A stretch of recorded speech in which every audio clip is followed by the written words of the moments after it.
All right, what's up, fellas? Let's get after it. Wake Up Mintzy, 4 p.m. We got Tyler Moody joining us from Louisiana. Got Dude Wipes, got Stella Blue. We got so much stuff to get into today. Man, what a show. But I want to start out today. This has been a horrible week at Barstool. And it's just been terrible. I mean, we lost Beef over the weekend. And, the heartfelt tributes. You've seen them all week. He was just such a good dude. I mean, he was only around for a year, and the impact he had on everyone, just like never heard a negative word about him, which is working at this company, that's just a phenomenal accomplishment. Just the impact and legacy he left in such a short time. I mean, it just was phenomenal.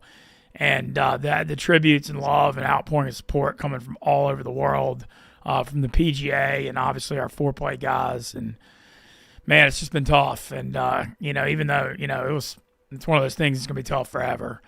And, I definitely want to address it. I mean, it's hurt everybody up here so much, as it should. When certain people in life you lose that are irreplaceable, and he was one of them, and he's going to be greatly missed. And, I mean, I'm still just hurt talking about it now. And not even just that. And then also, I mean, Nick Mangold, who we loved at Barstool. He's really good friends with Large and St. Anne and Big Cat. One of the best offensive linemen ever, was Pro Bowler 7 times for the Jets in Ohio State. He passed away over the weekend too. I mean, he's only 41 years old, had 4 kids. I mean, he even went to Hawks and the Calls in NOLA a few years ago. Just such a good dude. I mean, it's been horrible. And it's the fact they were both so young too. It's been a real rough week up here at Barstool dealing with it, and life's short.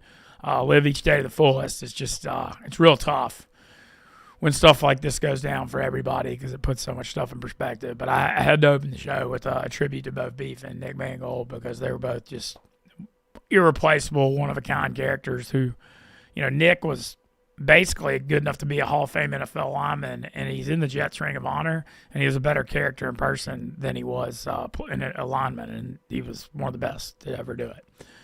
So, anyway, just, rest in peace. They're going to be greatly missed. A lot of stuff to get into today, a whole bunch. We got Moody. Moody, are you there? We got Moody joining us from Louisiana. Yeah, I'm here. I was just letting you get get what you needed to get out real quick before I popped in. It's good chat. Feel free to throw anything y'all got out there. We're ready to talk about it today, and there's a ton to talk about, man. Yeah, dude. We've got so much to get into today. We've got, Moody getting wild in our home state in Louisiana, dude. I mean, those of us that are from the Bayou State know how weird the political stuff is, because it always has been, going back to Huey Long. But this week is some of the craziest shit I've ever seen. And, the governor, Jeff Landry, basically hijacking the LSU school and football program. Not even really just the school. I mean, not even just the football program. The former president's now at Rutgers. He's going to put in his own guy here, hopefully, I believe, in the next week or two. And the thing that was so crazy, that press conference, Moody, did you watch that press conference yesterday, or the clips from it? I saw clips from it. I did not watch the entire thing. It was supposed to be a press conference about SNAP, which is obviously a huge thing going on right now nationwide. They're making some decisions in Louisiana, and then it turned in just fitting Louisiana fashion, turned into questions about the LSU head coaching job, because football, the most important thing in this state, without a doubt. Well, Jeff Landry, if anybody missed it, I know it was super viral, so everybody saw it. That accent he got, man, he's got that Southwest Louisiana. I mean, you're only going to hear that accent in Louisiana. But basically, he came out and said there's no chance in hell that athletic director Scott Woodward's going to make the next hire. I mean, Woodward's still on LSU's payroll, and he just basically emasculates him publicly. There's obviously a lot of bad blood behind the scenes there. They fired Brian Kelly over the weekend after they got that second half against A&M. They were up 18-14 at half, and they got it was 49-18 with 7 minutes to go in the fourth quarter. Like, whatever happened, that was wild. Then Brian Kelly has a huge buyout. They think they're going to get out of some of it with the morals clause, so they think probably going to pay 25 of the 48. So now you've got one of the craziest situations we've ever seen at LSU. You're about to put in a new president. You don't have an athletic director. You don't have a football coach. You got a governor strongly meddling, putting in his guys on the board. I mean, it's Moody. It's just, I mean, you can't make this stuff up. I mean, this is like only Louisiana could this stuff happen. Yeah, no, you're 100% right. And, we talked about it last week going into the game. You can lose games at LSU, but you can't lose home games at LSU. Losing in Death Valley it's the ultimate sin as far as being an LSU head coach. And not only to lose at home, but to get blown out by A&M, it was the final straw. There's no doubt about it. I think this is the right decision to get rid of Brian Kelly. He's never been the dude there. But now it's just opened up an insane can of worms. I mean, who knows which direction this is going? Who knows who's going to ultimately end up there? And the job has probably lost some of its attractiveness because of all the turmoil going on around and some of the things that have been said, about how they don't want to spend a ton of money on the next coach and all this stuff. So suddenly LSU has gone from, in my opinion, one of the most, the best jobs in the country to a job that maybe other coaches are looking at with some concern. Yeah, no doubt. Well, they've won 3 national championships, in 2003, 07, and 19. So, I mean, they're obviously one of the top jobs. You got Death Valley. You got a passionate fan base. But you said it. I mean, Governor Landry basically said we're not giving out another draconian contract with one of these buyouts. And, if they're not willing to do that, that's going to knock Lane Kiffin and a lot of top candidates out. Because if you're trying to get one of the top guys, you're going to have to pony up. It is what it is. Yep. And I thought it was really interesting what Landry was saying about the agents' relationships, the ADs, and the coaches. Because, like, Jimmy Sexton, the agent's got so much power. I mean, he's representing some ADs and coaches. And it's like conflict of interest with the ADs and coaches and the buyouts if everybody's got the same agent. So I thought that was a really interesting point. Dave Portnoy quote tweeted and said he agreed with everything Landry said. Landry said he'd rather have Donald Trump hire the next coach than his athletic director. Wild move there, for sure. But when you look at LSU going forward, T-Bob had a bunch of ex-LSU players on unnecessary roughness, and they were talking to stay at the program, and they all want Detroit Lions defensive coordinator Kelvin Shepard, who was a linebacker with T-Bob at LSU, to be the next coach. And the stuff I'm hearing behind the scenes, and I got eyes and ears everywhere on this LSU deal as at Ole Miss. Those are the two I'm just locked into because of my time down there. And to the your stuff teams, of course.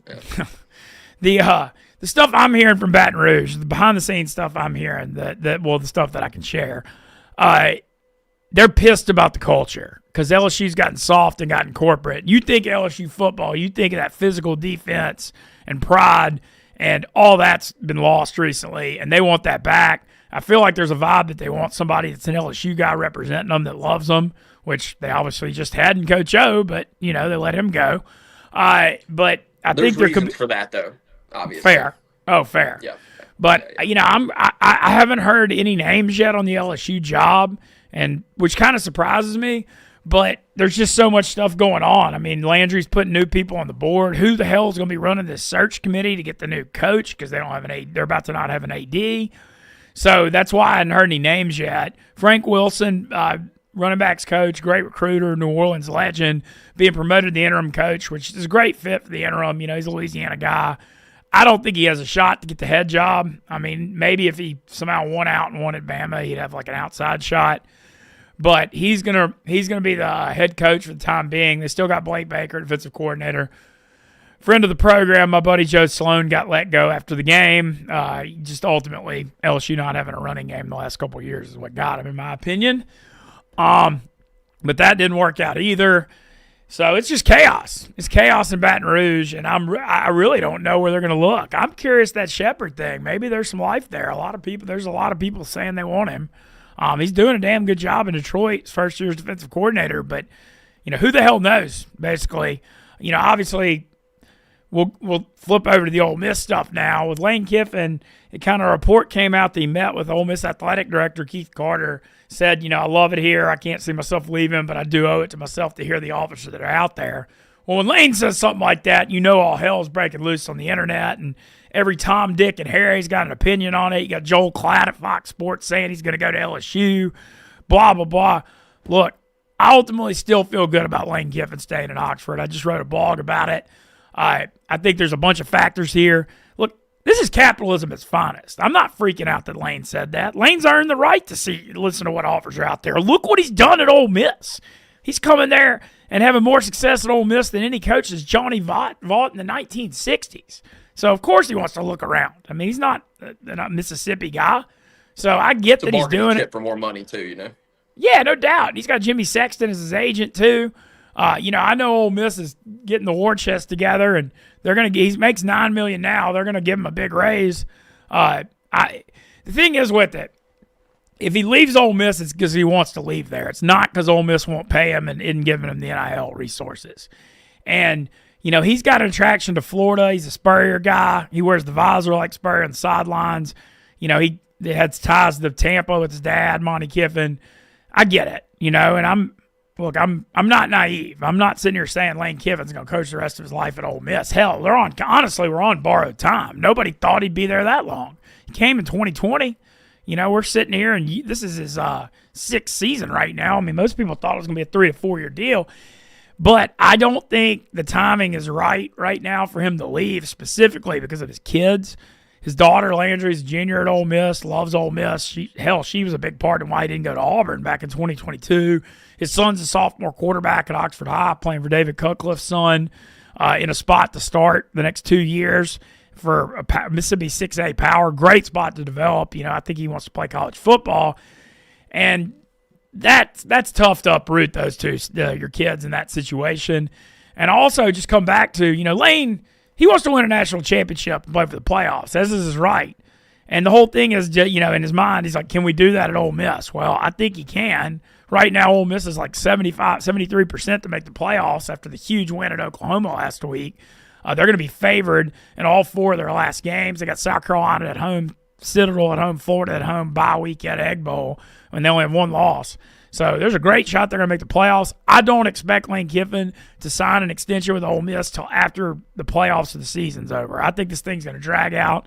It is what it is, but I still ultimately feel good about him staying. A lot of it has to do with his kids, to be honest. I think that's a big thing. Well, let's be real. Lane could win a national championship at any of those 3 schools, Ole Miss, LSU, Florida. He could win a national championship at any of them. Yes, his chances of winning a national championship may be greater at LSU or Florida, but even if he did that at those schools, it wouldn't mean as much as if he did it at Ole Miss, right? He would go down as an absolute legend for Ole Miss if he's able to do that. At LSU and Florida, you already have historical coaches that are always going to be, highly revered. For him to do that at Ole Miss would mean more. So unless one of these 2 schools comes calling and is willing to give some serious cheddar to pull him away, which they very well may be, I kind of agree with you. I think Lane sticks around because he can easily get it done at Ole Miss too. He's right there. He's been knocking on the doorstep the last 2 years. I personally think he sticks around, but I wouldn't be surprised if he ended up at Florida. It would not surprise me. Look, as an Ole Miss fan, I'm more concerned about Florida than LSU. I really am. Yes. And I know LSU has the 3 titles, and I know all about the history and all that. But, I mean, Landry basically said the contract thing in that thing, the press conference yesterday. And if you're worried about a draconian contract, you damn sure ain't getting Lane Kiffin, because you're going to have to give him $13, $14 million a year. You're going to have to give him the buyout. You're going to have to give him all the years. If they don't want to give out another one of those contracts, then they're out of the Lane Kiffin bidding. I mean, I know LSU always has a way of coming up with money, so you never know. Never say never. But Florida does have money, and they want him, and they're firing. So that's the one I'm a little more worried about. But I'd say I'm about 85% sure Lane's going to stay. That's a pretty high percentage, but that's how good I feel about it right now, Moody. Looking at chat real quick, we're going to hit our Thursday night football parlay in just a bit. We'll bring that in just a little while. Yeah, chat, feel free to chime in on that too. We got a 30% boost on DraftKings to use tonight, so we're going to throw together something. Lamar Jackson, hometown game, coming back off the hamstring injury. Baltimore off a big win over Chicago. And as bad as it's been for the Ravens, they're only 2 back in the AFC North. I mean, there's a huge path to them getting hot and still winning this division, especially because they still play Pittsburgh twice. So, we're going to get to that. Baltimore's a 7.5 point favorite, over under 51.5. We'll have a Barstool stream for that tonight. Also, asking, are you going to be on the stream tonight? That was one of the other questions. I think so. I'm not totally sure. I'm debating. I'm kind of on the edge of them right now. I could stay and be part of it if I want, but I haven't decided, to be truthful. There's another game tonight I'm super interested in tonight. Tulane at UT San Antonio, close friend of the program, John Sumrall, Tulane a 5.5-point favorite. That's a fascinating game, Moody, because Tulane only has one loss at Ole Miss. You know, whoever wins that American between Tulane, South Florida, and Memphis is going to get the playoffs because there's a G5 playoff spot, and there's no other freaking candidates this year. You know, you don't have, nobody from Mountain West or Sun Belt or MAC is even fighting for it. So it's going to be the winner of the American. You got South Florida's got 2 losses now after losing to Miami and Memphis. Memphis has 1 loss, losing at UAB, and Tulane's got 1 loss, but they're undefeated in conference. They got a tricky-ass game tonight, though, Moody. 5.5-point favorite at UT San Antonio. While UT San Antonio is not that great on the road, dude, they play freaking basketball games in the Alamo Dome. You go look up their stats at home the last few years, dude, they score in the 40s almost every time. This is a tough spot for Tulane. Thursday night on the road, Retzloff for Tulane's going to have to, they've kind of, the passing game hadn't really looked all that good this year. I mean, he's been able to run. He's going to have a damn good game throwing because UT San Antonio is going to score some points at home. And I'll go ahead and tell you, I like over 54.5 tonight. I mean, I like any games. I like any over in that dome with UT San Antonio. You go through their stats last 25 games at home, dude, those games get freaking wild in that dome. And they score, they run up tempo, and they got one of the never-ending McCown legacy at quarterback. So I think that's going to be a very entertaining game. It's a 6:30 start. Roll MF Wave. Got to support our guy Summerall and our dudes down there. But yeah, he'll continue to be a hot name in some of this coaching stuff as well. But there's one question that we really need answered, Mintz, from the chat, and I need to know about this as well. How was your coffee date? Man, what was with this coffee date? I saw the picture. We haven't talked since then. I saw the picture emerged. You had a coffee date. There were some quotes that were being thrown around from the coffee date. Give us a little inside scoop on what was going on, and was it a good date? Okay, well, look, a few things to get to on that. That was a wild thing with the yak yesterday. So I can't call it a date. It was with my very dear friend, Taylor McGregor, but key on friend there. She's been on Wake Up Mintzy. We're super close, talk every day. I'm very blessed to have her in my life. She's on her way to she's at Texas Tech, Utah for ESPN this weekend, Cubs marquee reporter, but we end up hanging out once every couple weeks. And that was it. We were catching up for 30 minutes, just seeing how each other's doing in life. Friend date, would be what it is. But she's awesome, and it was great. It was a funny deal, though, because we were going to another coffee shop, but it was closed, so we went to the Starbucks, and so they were trying to give me hell because obviously we're still blue people here. And somebody from Barstool took a picture of me, but Taylor wasn't in the pic, and so they thought they were like catching me on a date during work hours, but I was just ducking out to see Taylor, and it was really funny. So I came back to the office at 1 o'clock or something. The big cat said, "Come into the yak," and yeah, I was just basically I was at Starbucks because they were Big Cat apparently was trying to get me to I wouldn't admit I was at Starbucks. And shout out Brandon Walker on this. Brandon Walker, when I left that segment, was just like, look, Mintz is a lot of things, but he's not a liar. He'll always tell the truth, no matter how bad it is. And thank you for saying that, BF Walker, because I try to always be truthful, no matter how bad it is. I try to stand in there. I've gotten in some pretty freaking crappy situations at this company, but I've never lied about any of them. I've just taken it to the face every time. But yeah, so I was there with her for 30 minutes. And it was funny. When I went on the yak, I thought the fact that I was I was meeting Taylor. And I guess Taylor's so big in Chicago and just nationally, it was almost like that just shut everybody up, which kind of felt like a flex in a way. Mintz flexing at Starbucks. Also, do you like just the over tonight, or do you like plus 5.5 as well? Man, I look, I don't bet against Tulane because Summerall's my dude. But if I had a gun to my head and I wasn't friends with the head coach, I'd like UT San Antonio. But I can't go against Tulane because I'm cheering for him and I help. I try to support that program. But having said that, I mean, I would if that wasn't a factor, I would like UTSA. And I would probably like UTSA on the money line a little bit. But Tulane also, Moody, incredible knack for pulling out close games and not covering. They're kind of one of those teams. They play good defense. Retzloff can run, but they are definitely very guilty of doing just enough to win and not covering spreads. And so if you have the plus 5.5, there's a lot of worlds where Tulane pulls out a close game and you could still win. But I'm just betting the over Tulane because of the Summerall thing and my relationship with the program, I don't bet against them. So hope they win. And but I am betting over. That's my answer. All right, let's turn to this Thursday night football games. We've got a couple questions about it. Mason says, "Do I empty my savings account on a Henry anytime touchdown tonight?" Okay, so first of all, Lamar being back is huge for Henry. I mean, I know that's like an obvious thing to say. What do you think about this Lamar hamstring thing? Like, will he be running any tonight? Because it's a hard thing to gauge to me. Well, I think there's a chance they don't necessarily need him to run tonight. You know what I mean? Like I think he's become over the maturation of his career, like he has really become a great pocket passer as well. That's one of the things that are overlooked with him. I don't know that he needs to run tonight. And they're playing Miami, who's got one of the worst run defenses in the entire NFL. So I expect Derrick Henry to touch the ball a ton. Sure, Lamar's going to have a couple scrambles. I don't know if he'll have designed runs tonight necessarily, but he's going to have a couple runs for sure. That's just a part of their game. But you want to be careful with him. And if you can just run it down their throat with Derrick Henry, why wouldn't you do that? I feel like Henry has to be the focal point of this offense tonight against a terrible Miami run defense. Even though they kept Bijan bottled up last week, I don't think that's going to be the case against this Ravens team.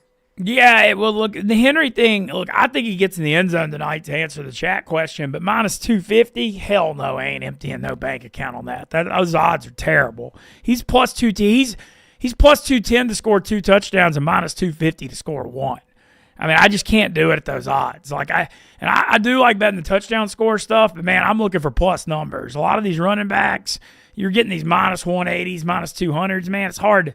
That's just a hard thing to beat if you do it all the time. I mean, it's just hard to, the odds are just not good enough. So I'm off that, even though I do think he scores. I just think the price is too bad.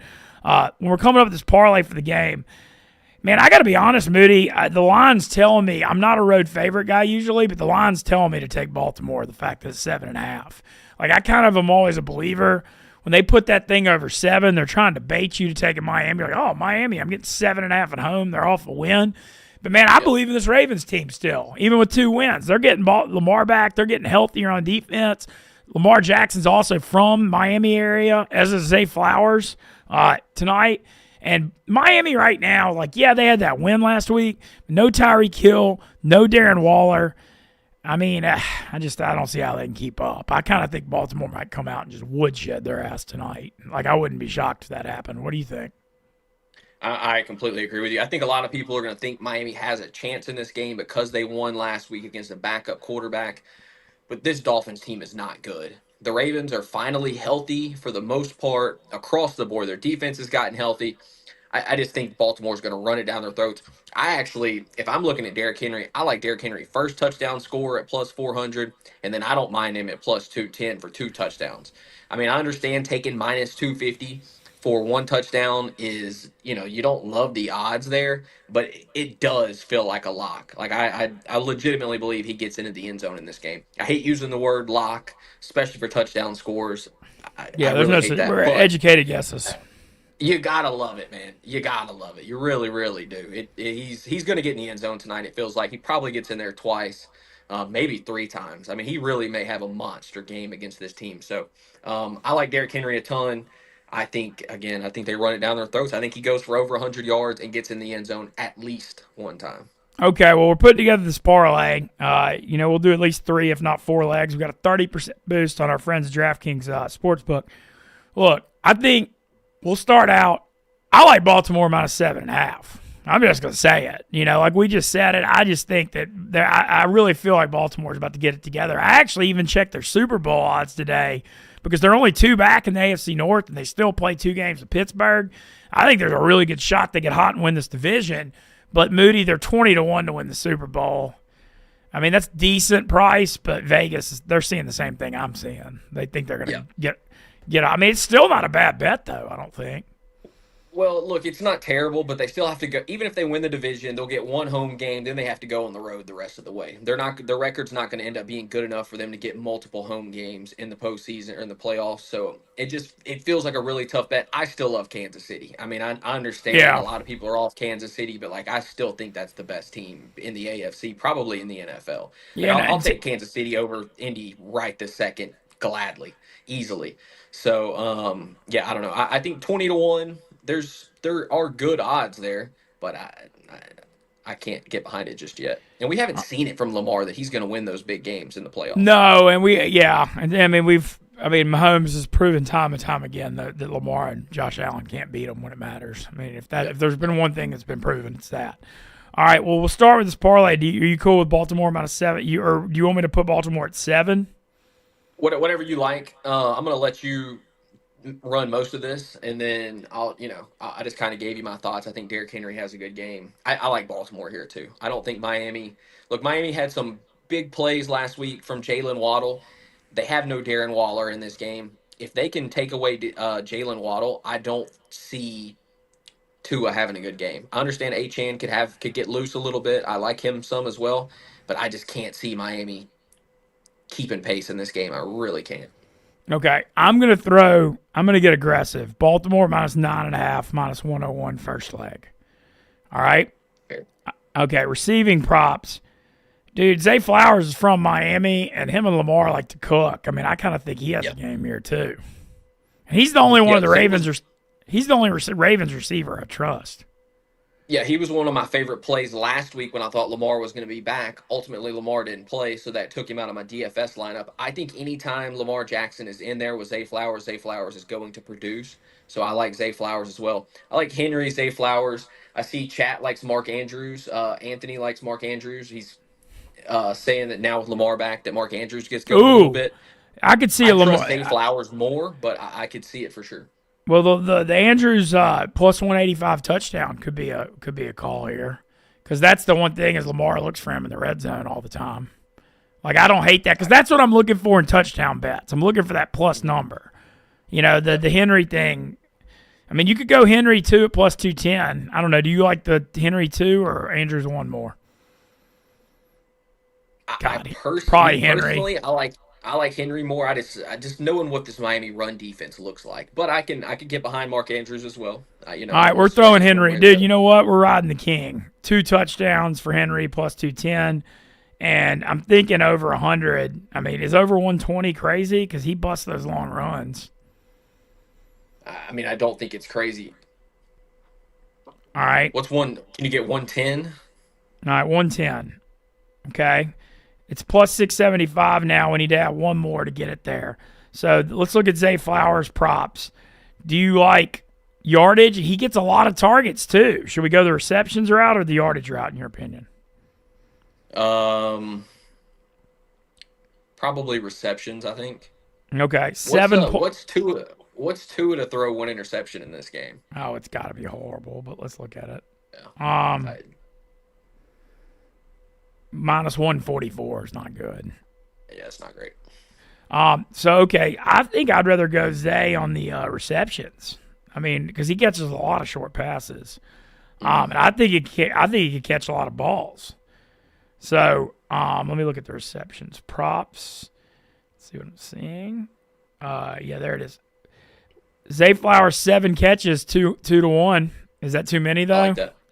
I think 7's the perfect number. That's the number I had in my head. All right, here's what we got. 4 picks. Ravens minus 9.5. Zay 7 catches. Henry 110. Henry 2 TDs. 30% boost plus 3250. Bang. Let's do it. That's better than I thought it would be. I like that, honestly. All right. That's what it is. All right, punching it in right now. That's what it is. That's our parlay for tonight. We're going plus 3250. Ravens 9.5. Zay 7 catches. Henry 110 plus. Henry 2 TDs. Boom. Book it. I'm kind of due to hit another one because I hadn't hit one in a couple weeks, but I'm still way up in the year. All right. That's our Thursday night parlay. All right, Moody, before we get to the games this weekend, let's talk about this World Series, dude. I can't believe we've gotten this far into the show. It's 30 minutes in. What a badass freaking World Series this is. And we didn't do a Monday show because of Barstool, everything I talked about at the start. But what an incredible series this is. And how about these damn Blue Jays, man? They were a huge underdog the whole series, and they lose. You stayed up till, 2 a.m. watching that 18-inning game on Monday night? Yeah, I watched every pitch, yep. And I just thought the way after losing that, I mean, that was such a deflating loss to get down 2-1, man. They've come out and stood on business the last two games. They hammered them. Yeah, and did it without George Springer in the lineup as well, which is what's so impressive to me.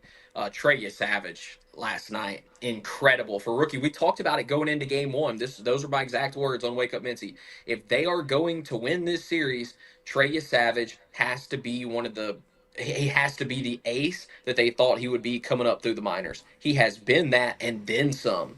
They win they win game five, games 1 and 5 with him on the hill. I mean, he has been absolutely incredible. Struck out 12 last night. Tremendous performance from him. Obviously, Vlad has been sensational, as he always is. Getting Bo Bichette back healthy in the lineup. Nathan Lucas, who's a guy I've talked about on here quite a few times, has continued to do his part. And they're just scrappy, man. They're battling, and they're not stuck in the all factor of playing against Shohei Ohtani, who has had two of the greatest games in Major League Baseball history in the last, 12 days?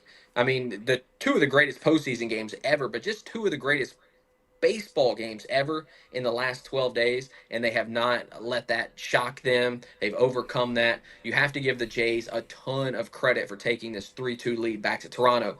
Series is not over, though, by any means. The Dodgers will not go quietly, but you got to give the Jays a ton of credit for getting it to this point and knowing that they just need one of two at home. It's been a sensational series. All the stars have showed up except for Mookie Betts.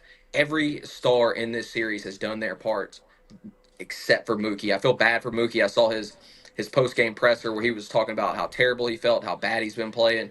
I feel a little bit bad for Mookie because he's such a good guy. He's a hell of a competitor. But right now, you got to give the Jays all the credit, man. I mean, they've been great. Trey Savage, the best of all of them, to be honest. All right, well, tomorrow night, we got a Halloween night, Game 6, 7 p.m., Yamamoto against Kevin Gossman, speaking of LSU. Dodgers minus 151, over under 7.5. Any thoughts going into that? I'm not betting against Yamamoto the way he's throwing right now. I mean, we talked about it coming into this series. If the splitter's working, he is going to dominate. He did it all the way through the wild card round, the DS, the CS. He's been great. He went a complete game in game 2. I cannot bet against Yoshinobu Yamamoto right now. He is locked in. He is throwing the hell out of the baseball, and he's going deep into games. So the one concern is the Dodgers bullpen. Even though they've been great so far in the postseason, I don't think you see much of them in this game. You probably only have to get 1 or 2 innings out of them. I like the Dodgers. I like Yamamoto. I think this goes 7.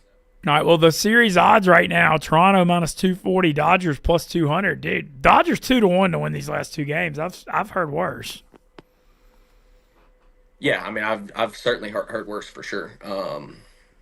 Tough for me not to like the Dodgers still. I had them winning this series in 6 originally, and I'm not gonna shy away from that. I know. I'm thinking about taking them 2-1. I think they win in 7 now. I know, but say that 2-1 prices. I mean, this is the only time you're gonna get a plus number with the Dodgers. That's for damn sure.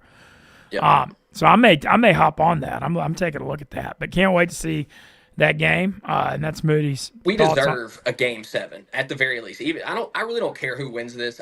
We deserve a game 7. I want to see a sensational showing from Yamamoto in game 6. I want to see Shohei hit another home run in game 6, and then I want us to get to game 7. We deserve it as baseball fans. As good as this series has been so far, we deserve it. I think we're going to get it. All right. Man, this is a great weekend to sit around and watch some sports. We got Halloween tomorrow, too. We got a special Yak Halloween prepared that's going to be really fun. I don't want to spoil any of it, but you're going to definitely want to check that out. World Series Game 6 tomorrow night as well. And, Moody, we got a bunch more big football weekend here. But this was supposed to be one of the biggest college football weekends of the year. And this Penn State-Ohio State game that was supposed to be, literally one of the 3 biggest games of the year. Lost a little luster here, Moody. I got to be honest. Yeah, just a little bit. We had another question here in chat. Thoughts on my Jonathan Taylor MVP ticket going from 100 to 1 3 or 4 weeks ago now to 18 to 1. Do you believe that a running back could win the MVP? Could. I mean, he definitely could. Adrian Peterson's done it. I mean, it doesn't happen often, but, I mean, he's having a historic year. I mean, he's going to have to keep this pace the whole year and dodge injuries, but he's got a shot. Man, the Mahomes thing's tough though. The way KC's playing, I mean, it kind of just seems like they got it rolling, and he's putting up big ass numbers now. He's got all his guys back, so that's gonna be tough to beat. But if the Colts finish with the best record and Taylor keeps scoring 3 touchdowns all the time in games, he's got a shot. I mean, I would be really pumped about that 100-1. Yeah, no, I'd be incredibly excited about the 100-1. You got to hope he stays healthy. That's always a concern with running backs, but they're feeding him the ball. They're rolling right now. Look, if they lose, let's say 2 games, and he needs to break the rushing touchdown record. I feel like for them to give him the MVP, it needs to be a historical season in order for him to get that because it's really become a quarterback award at this point. But you should be feeling very good holding a 100-1 ticket. Oh, no doubt. That's a damn good ticket. No doubt. All right, I'm going to run through the big college football games. I went through all of it for gambling purposes already, too. I've got a couple opinions. Penn State plus 20.5 at Ohio State, over under 45.5. Man, I can't lay 20.5, but Ohio State, I mean, especially with Jim Knowles, their former defensive coordinator, who bolted for Penn State after winning a national title, they gonna want to run it up on his ass. I can damn sure tell you that. Because talk about all-time move that blew up in a coach's face. Leaving national championship defensive coordinator leaves for Penn State, and look what happened to Penn State, Moody. I mean, that's just an all-timer. Over-under's low, 45.5. I don't see how Penn State can score that much. Very interesting, to the point of calling it fascinating, 11 a.m. SEC game. The one-loss Vanderbilt Commodores on the road against Texas. This line went from 1.5 to 3, which makes me think Arch Manning's going to go despite the concussion he got in overtime last week in the Mississippi State comeback. Over under 47.5. Moody, this is it for the Vandy playoff hopes. Because when you look at where they're at, you got 4 games left. You're 7-1. You got to go 10-2. You need to win one of these tough road games. You got the path is there. It's at Texas, Kentucky, and Auburn at home. Those are both very winnable at home, and at Tennessee. You got to steal one of these 2 road games. I think this is the one that's more winnable. I just think Tennessee's a really hard place to go win, especially with that offense. So I think this is it for the Pavia, the Heisman hopes, the playoff hopes, and so I will be tuned in to this thing. That's for damn sure. And I think 47.5 feels a little high here. Texas offense just hasn't been explosive, but they do play really good defense. And, I think Pavia can do enough to win, but I don't know that I see a shootout here. So I'm kind of leaning under 47.5. And I'm just cheering for Vandy because if he gets them to 10-2, man, I want to see Vandy in the playoffs. That's just an iconic all-time story. I've been saying this for weeks now that I thought Texas was going to get on a roll going down the stretch. I wouldn't say it's a roll, but they're winning these games. I don't see them letting up, coming off a hell of a comeback win against Mississippi State. If anything, that should just further add fuel to the fire. I like Texas in this game. I know there's a ton of hype on Vandy right now. Everybody's still kind of fading Texas, but that's a really quality program with a ton of good players on both sides of the ball. So tough for me to be off Texas just yet. All right. Miami's at SMU, a little tricky one, 11 a.m. Miami, a 12.5-point favorite. That's an upset. Look out, money line win. SMU's got a shot to win that game. They're not that bad. They just won at Clemson. They're off a playoff berth. And, I mean, I know Miami's off that Louisville loss, but I feel like that one's a little tricky. Look out for that. But that's a game we're watching out for. I'm kind of flipping through the major games here. Louisville in a little bit of a trap spot, but Virginia Tech's terrible. Georgia -7 against Florida in Jacksonville, the game formerly called – why did they change the name for the cocktail party? I don't understand why they did that. Georgia 7, 50.5, Florida with the interim coach in there.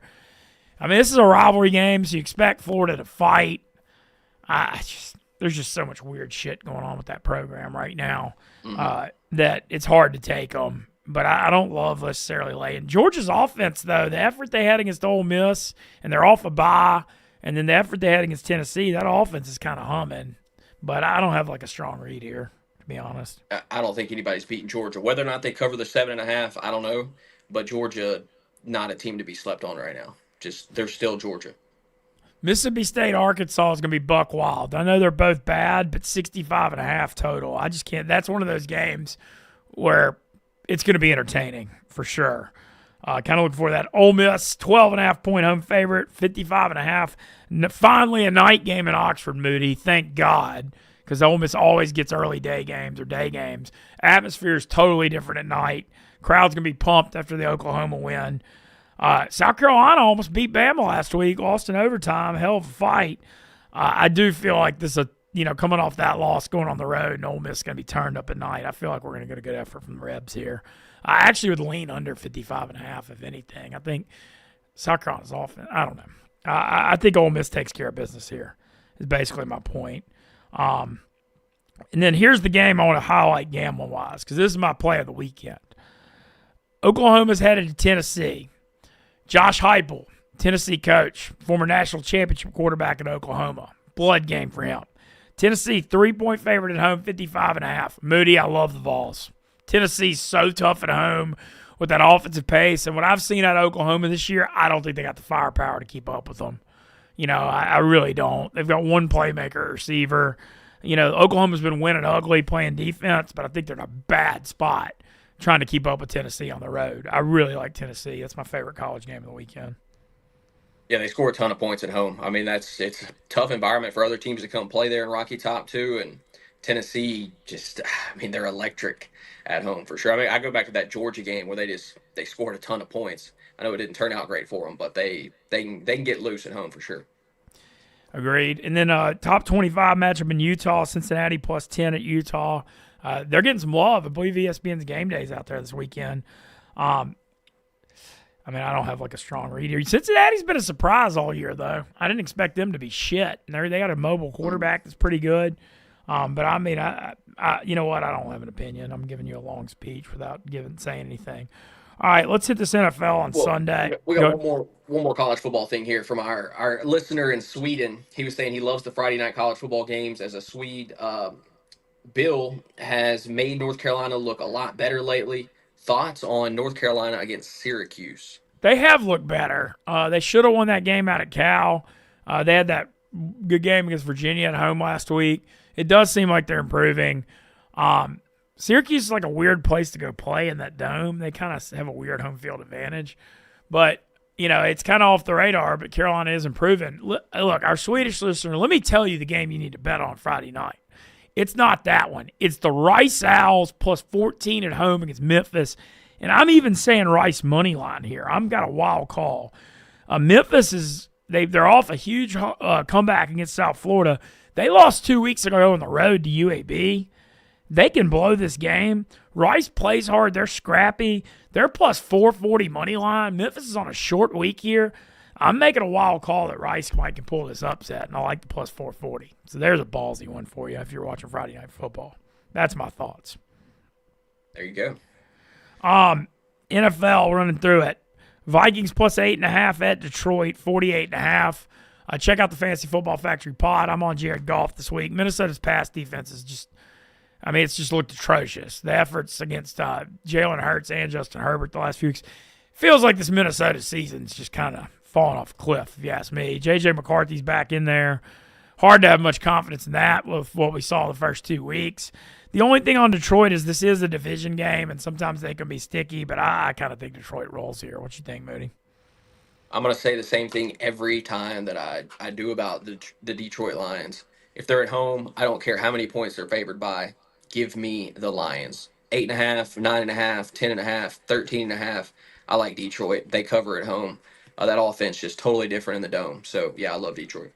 All right, Chargers 9.5 at Tennessee, 43.5. I got nothing here. Maybe under. Yeah, maybe under. Still no Omari in Hampton. He's probably going to be out another week. He can't come back just yet. 9.5. This is a stay away for me. I don't know. I think the Chargers win, obviously, but 9.5 feels like, I don't know. I think the Titans get back toward that. Green Bay by 13.5 at home against Carolina, 44.5. Dude, Green Bay got it rolling. Huge win at Pittsburgh last Sunday night. Spot I went against them and got my ass burned. Man, I just don't. Green Bay's kind of the same thing as Detroit in a different way. They just beat the hell out of people at home. And Carolina, they were kind of been a little story. They were over 500 for a sec, but they just got embarrassed by Buffalo. And Bryce Young, I know he beat the Jets above the Mason-Dixon line, but, like, I'm Green Bay or nothing here. But, damn, 13.5 in pro football has probably got me off this game. The Panthers looked awful with Andy Dalton at quarterback, and I'm even more concerned for them with the pass rush of Green Bay. Like, even though it's 13.5, I'd still be on Green Bay in this spot. I don't care. Bryce Young starting. Did they know who's going I don't yet? know. I'm not sure just yet, but I don't care, to be honest with you. I just think the Packers defense is too good. They're going to get after the quarterback. I don't trust the Panthers. I don't trust the Panthers anyway. I don't know how they're 4-4. I definitely don't trust them in Green Bay. Fascinating one in Pittsburgh. Colts by 3, 50.5. I thought the Steelers were in a bounce back spot, but their secondary just sucks. I mean, they allowed over 700 yards passing between Flacco and Jordan Love the last 2 weeks. So Daniel Jones got to be licking his chops for this one. This is kind of one of those games that I need to see a weather report, because if Pittsburgh kind of needs a bad weather day here, I think, to keep up with Indy, and Indy being a dome team. But what do you think of this one? This is the first time all year I've been concerned for Indy. Just going to Pittsburgh's not the easiest place to play. They're away, like you said. It looks like it's going to be 55 degrees and cloudy, so that's not terrible. That's decent conditions. But I kind of like Pittsburgh. I didn't like them last week against Green Bay just because I think Green Bay is that good defensively. The Colts are a great team. They're 7-1 for a reason. This feels like a spot that if Indy covers this 3.5, I'll just believe that much more that they're the real deal, because it's a tough game. I know that this anytime people start to write the Steelers off, though, here they are. They find a way to get a win. So I could see Pittsburgh actually winning this game. I know that. I know I was wrong last week, but this one reeks of everybody going against Pittsburgh and Tomlin pulling out something. That's what just and it on reeks. Indy. Yeah, this one reeks of that. The one thing I'd be watching props wise, dude, Pittsburgh did not cover Tucker Kraft last week, and Warren could have a big game, and he went to Penn State back in Pittsburgh. And I like Alec Pierce as well because I think you'll see Pittman getting Jalen Ramsey, and that's going to leave Alec Pierce some opportunities downfield. So he's somebody to pay attention to. Bears by 2.5 and Cincy, 51.5. I like the Bengals and over. I know the Bengals blew that game last week, but I don't trust Chicago Bears laying 2.5 points on the road. End of story. Period. I think this game could be high scoring too, because anytime the Bengals take the field, that basically happens. I pretty much agree with everything you just said. I think Chicago could win this game. I don't necessarily trust the Bengals, but they're going to score points, and so I like over 51.5, my favorite. Atlanta Falcons plus 5.5 at New England. Boy, that Falcons effort. No Drake London, no Penix last week.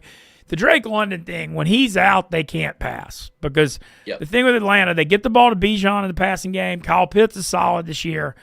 London's their only receiver. I mean, he's it. When he's out, there's no one. And that's what we saw last week. This is a weird line. I feel like New England's going to be really public here. I think New England's the worst 6-2 team in the NFL. I know they're getting it done. This is one I'm staying away from because I think I lean Atlanta, but it's a risky play because I don't know.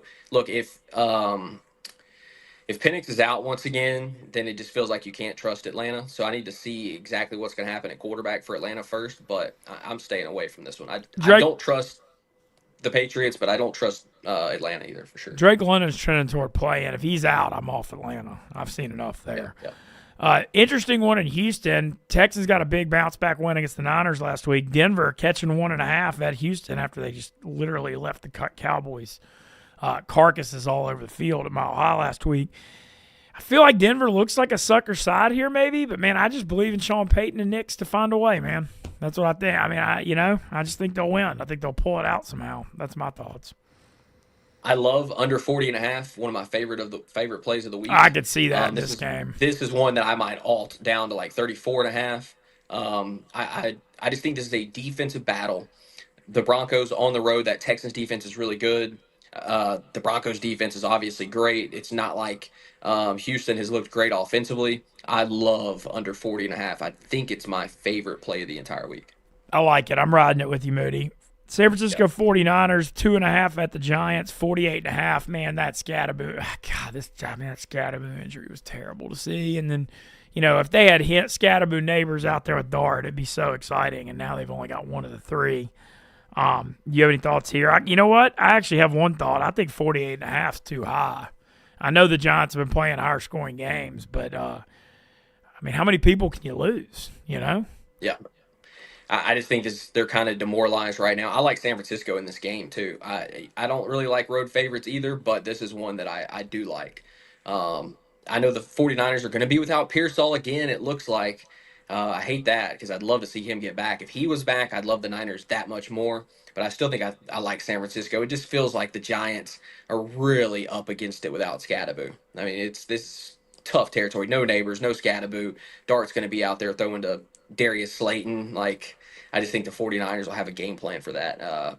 I like San Francisco. I lean Niners too, and I never like 2.5-point road favorites. I just think what's the Giants' mindset right now? I just feel like they got to be kind of demoralized. Saints plus 14 at the Rams. There's no chance in hell I'm taking the Saints. I mean, I feel like they might have this line almost pegged completely. Like the Rams are going to get up by like 10 or 14, and they're just going to run the ball, and they're going to win easily. That's what's going to happen. Rams are going to win this game. The question is it by 10? Is it by 36? You know what I mean? Like they're going to I think there's a chance they blow the Saints out. Tyler Shuck is starting. There is a big unknown there as to whether or not Shuck is going to be capable of handling a defense like the Rams, but I just don't think so. I think Rams minus 14.5 feels, like you said, spot on, and I would probably alt it down to 13.5, and then I would love it. I've got big concern. Look, the Shuck thing, I mean, I hope I'm wrong. Kellen Moore obviously liked him. He's not mobile, and the Saints got bad O-line injuries, and they're playing a Rams defensive line that's ferocious. Dude, he's getting thrown out to the Wolves in this game, Moody. I think this could be bad. I think this could be like bad, and I don't see an interception prop up yet, but I feel like Shuck could. I mean, if he came out and it was really, really horrible, who would be surprised here? You know what I'm saying? Mm-hmm. Yep. I mean, I think it's bad. Jacksonville by a lot of 2.5-point road favorites this week. Jacksonville by 2.5 at the Raiders. It looks ratty, but I just think Jacksonville should win. I mean, it looks suckery, but I just think the Raiders are terrible. I don't think the Jags are that bad. At the beginning of the year, I said the Raiders were going to be the worst team in the NFL. They're not quite that because of the Jets, but I still don't think they're a good team whatsoever. Obviously, Jacksonville was one of my favorite teams going into the season, so that would be dumb of me to pick against Jacksonville in this spot. I love Jacksonville from a player prop standpoint. I think ETN has a good game. I love Brian Thomas. I could see Travis Hunter getting it going as well. I like over 44.5 in this game. I think the Jags are going to roar out early. I think you're going to see some Trey Tucker. I think Jacoby Myers get some yardage and maybe a touchdown late as well. But I like Jacksonville minus 2.5. Again, road favorites suck, but this is a spot that I'm willing to do it this week. Well, next up, I feel like it's always a holiday when these teams play because it's just the most fun ever anytime you get the Mahomes-Josh Allen matchups. KC's 2.5 at Buffalo, over under 52.5. I kind of got the same opinion you do. I ain't messing with KC right now, dude. When they got Rashee Rice and Worthy out there, they got it rolling.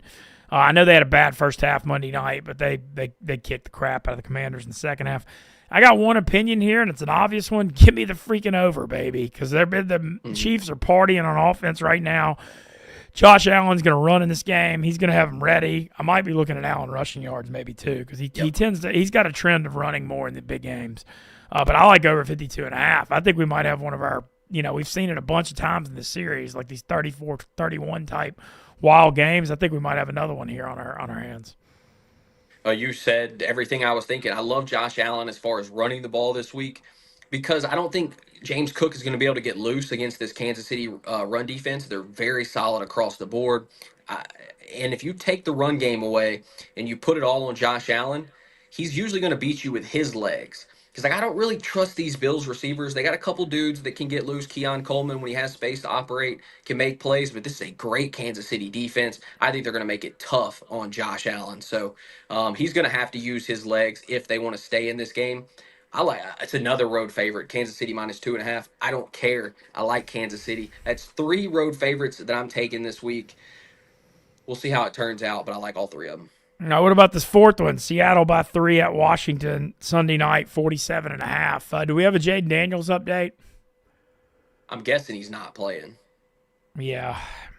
Man. It looked pretty bad a couple weeks ago, but I have not seen an update. Well, if he's out, I like the under. 47.5 is high here. I know the Commanders' defense hadn't been the best, but I like under 47.5 if there's no Jaden Daniels because the Commanders are going to try to run the ball. And Seattle's offense has been good, though. Darnold's been really good, man. Mm-hmm. I mean, I tell you what, Jackson that's Smith that's and the Jigba. one move that when it happened this offseason, it seemed like it might be a little bit of an upgrade. But props to Seattle's GM, man. Getting Geno out of there and bringing in Darnold. I mean, that has turned into one of the all-time genius moves this year. I mean, look how that move's aged. No, you're absolutely right, and it had a domino effect because look what's happened with Minnesota. Obviously, you have now the 5-2 Seahawks and the 3-4 Vikings. I mean, those could be flip flopped potentially if the Minnesota had just brought back Sam Darnold. So this is a game that I'm not touching personally. Like Mariota, even if he plays, he gives the Commanders enough to be competitive in this game. I don't trust Seattle too much just yet. So this is a game that I'm personally staying away from. I do think Seattle wins it, but there's question marks for me in that one. It feels like the Commanders, the season's been slipping away. Whatever they got left Yep. is on the line here on Sunday night on their home field. Fair. They gotta have this game, and then we'll get we're on our show Monday. We'll get into the Arizona Dallas thing. One other thing I want to mention: shout out Milwaukee, Wisconsin. I had a huge weekend up there last weekend. It was the first time I've really hung out a lot there. I released a video of Carnivore Steakhouse. Thought it was awesome. I've got 2 more food videos coming. Moody stopped at the Cheese Castle in Kenosha on the way home. Wild. Big castle full of cheese. And then went by this broad house. I had a great time kicking it a while in Milwaukee. Shout out Stinny Sports Bar. Thanks for hosting us. Watched the Ole Miss Oklahoma game up there. Saw some shows at the Riverside Theater. We did it big. But Milwaukee, you got a new fan in me. I'm a fan. Great time. Great town. Everybody was friendly. Everything was cheap. Great food. Good people. I didn't see the problem. So hopefully I'll be back up in there sometime soon. Once again, tune into the Act Halloween tomorrow. It's going to be really fun. Shout out the Wake Up Barstool crew. I wake up every morning throwing it on. I think they're doing a damn good job. T-Bob A-Bear crushing it. T-Bob's killing. Killing. Knew he would, too. Knew he would. Yep. Yeah, it's just... Final thing here. Do you have a touchdown score that you like on Sunday? Who's somebody that you could see getting into the end zone on Sunday? I'll give mine out real quick while you're looking. I love Alec Pierce to score against the Pittsburgh Steelers. I just think Jalen Ramsey is going to get the assignment of Michael Pittman most of the game, and I think it's going to put a lot of pressure on Alec Pierce and Joshua Downs to make plays in that contest. I think Alec Pierce is the better receiver of those two. I think he catches a long touchdown, 40-plus yard touchdown. I love Alec Pierce at plus 250. It's one of my favorite player props of the weekend. I like that, Moody. I was looking at that. I mean, I think Tyler Warren has a game, but plus 135 is not necessarily the best prop. So I'm looking at TD score. They're not all up yet. I was looking for Bears Bengals because T Higgins has gotten 2 the last 2 weeks. I was going to go that route again, but it's not up yet. So I'm going to have to find something else. So I'm scrolling, and let me see if KC Buffalo. Josh Allen minus 105 sucks. God, the Kareem Hunt's been scoring so many. It's down to plus 115. If you've been riding Kareem Hunt touchdowns all year, you're rich. He's been and Pacheco this week, it looks like. Yeah. Those are the high over-unders. I am going to just go ahead and because the Bengals-Bears, all theirs aren't up yet. Let me see. Actually, I got one more I'm checking. Sorry, guys, but I'm trying to have a good answer for you. Josh Jacobs, 2 touchdowns plus 360 against Carolina. It's just when he's at home, he scores so many touchdowns. Give me 2 plus 360. I hit it on the Bengals game up there a couple weeks ago. He had 2. I hit this, and we're going back to the well because the man knows how to find the end zone, and Carolina allows a lot of points, and Green Bay's going to run the ball. So there you go. I like it. Yeah, shout out chat. Love you guys. Appreciate you interacting with us. Man, fun show, Moody. A lot to get to. Always great getting to kick it with you. And tune in once again to the Barstool Gambling stream tonight. Thursday Night Football, Ravens, Miami. Roll Wave. Really excited. I mean, I'm about as excited to watch an American Conference game as I've been in a while. I think this Tulane UT San Antonio is going to be something tonight. So great night to watch sports. And happy Halloween, everybody. I love Halloween. Let your freak flag fly. I can't stand the anti-Halloween people. I know, Moody, you said you're not dressing up, but I'm a Halloween guy. I'm what'd you say you're going to be again? Because chat was asking. They asked if you're going to be a vampire. I'm trying to be a vampire. So here's what's going on. I got to be dressed up for Yak tomorrow at noon. I'm showing up early when this costume shop opens, and I'm hoping to get in there and just wear my costume out of there. The shop opens at 10. I got the rack from Nick Trainee. I am going to, he told me I need to go early, so I'm trying to get there at like 9 or 9:30 because there's a line on Halloween. So, but I'm trying for the vampire. That's the plan, but hopefully they're not out of stuff for me waiting until Halloween.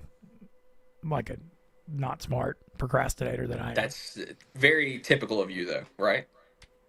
Well, the thought was, though, I know I'm going to, if I have to get decked out and painted and stuff, I'd just do it at the costume shop. You know what I'm saying? I think it's logical. Does that make sense? Makes sense to me. There you go. Now, you trying to do your own makeup would be a clip in and of itself, though. I will say that. I'll get some clips of whatever happens in that costume shop tomorrow for sure. Okay. So, and also I put out a Milwaukee vlog that's I thought was pretty dang good. It's out on my Twitter and Instagram. It's follow TikTok too. We're on there. That's Stool Mintzy. Trying to build the TikTok. We're out here trying. But anyway, Moody, can't wait to watch World Series tomorrow. So you think Dodgers in 7 or Blue Jays in 7? Who do you like? I think the Dodgers find a way. I know they're going to win Game 6. I love the Dodgers in Game 6. If Toronto finds a way to win tomorrow, like, I will be so impressed if they can get to Yoshinobu Yamamoto. Everything is in play Game 7. You'll go to any arms that you need. I still think the Dodgers are the more complete team. I think they find a way to win 2 on the road. They win it in 7. It's a cooler story if the Blue Jays win it. I'm not going to be mad if the Blue Jays win it, but I just think the Dodgers are a more complete team. The big question for me is, how will the Blue Jays approach Shohei these final 2 games? If you're going to put him on base and you're going to walk him, Mookie Betts has to step up. He's been bad so far in this series. If the Dodgers want to win it, they need their pitchers to be how they've been, and they need Mookie Betts to find something. He has to hit with Shohei on base. It's absolutely imperative for them to win this series. So I'm looking at Mookie, and Mookie's a gamer. Mookie's the kind of dude that shows up in the biggest spots. I expect him to do so. So I still like the Dodgers. Wish I didn't, but I do. I know. Dodgers 2-1. I'm in, Moody. Dodgers plus 200 to win the World Series. The odds are too good. Yep. If you feel that good about Game 6, then you're gonna I'm taking it. And then we'll have a bunch of parlays and stuff out this weekend too. Once again, over the parlay for tonight plus 32.50. Zay Flowers 7 catches. Henry over 110, 2 touchdowns. Baltimore minus 9.5 to just kick the crap out of Miami. And we'll have a bunch of stuff all weekend. I'll have my college. I'm making an effort now, Moody, to get my college and NFL plays. I'm trying to do it all on Friday now. So I'm going to try to have them out a little earlier. I feel like I've noticed a weakness from procrastinating. Like, I get so into the Saturdays that I look up Sunday and that noon kickoff comes quick. So I'm trying to do all my NFL stuff tomorrow. No, I feel you on that, actually. I usually wake up at like 10 o'clock. So for me, then I'm kind of scrambling to put stuff in. So I usually put them in Saturday night at like midnight or 1 o'clock in the morning. That's kind of become my trend. Love it. Well, as always, fire away on the DraftKings Sportsbook. Tons of boost, 30% boost tonight on Baltimore, Miami. Y'all have a day, boys. And once again, just rest in peace to Beef and Nick Mangold. I know I started the show with that, but I'm going to finish with it because those guys are going to be gone, but definitely never forgotten. 2 all-timers. Y'all take it easy. Happy Halloween weekend.